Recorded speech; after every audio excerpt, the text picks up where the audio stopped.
'Tis so sweet to trust in Jesus.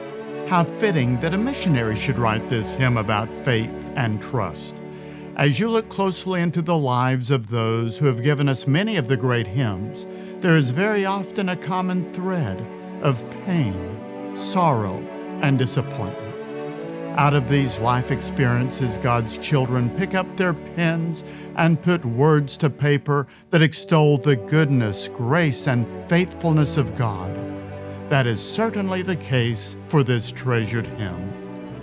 Louisa M.R. Stead was born about 1850 in Dover, England, and became a Christian at age 9. She felt a growing burden to become a missionary during her teenage years. When she was 21 or so, she emigrated to the United States and attended a revival meeting in Urbana, Ohio. There, the Lord deeply impressed her with a ringing and urgent call to the mission field. She made plans to go to China, but her hopes were dashed when her health proved too frail for the climate there. Shortly afterward, she married a young man named Stead, but sometime around 1880, Mr. Stead drowned off the coast of Long Island as he attempted to rescue a drowning little child. Some records even suggest it was his own 4-year-old daughter Lily that was saved. In any event, the family's beachside picnic ended in tragedy for Louisa. Shortly afterward, Louisa took young Lily and headed to South Africa as a missionary. It was during those days that she wrote, "'Tis so sweet to trust in Jesus." Louisa served in South Africa for 15 years, and while there, she married Robert Woodhouse. When her health forced them to return to America, Robert began pastoring in a small church.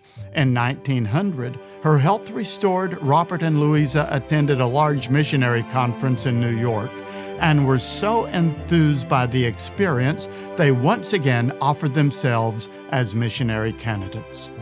They arrived as Methodist missionaries in Rhodesia on April 4th, 1901.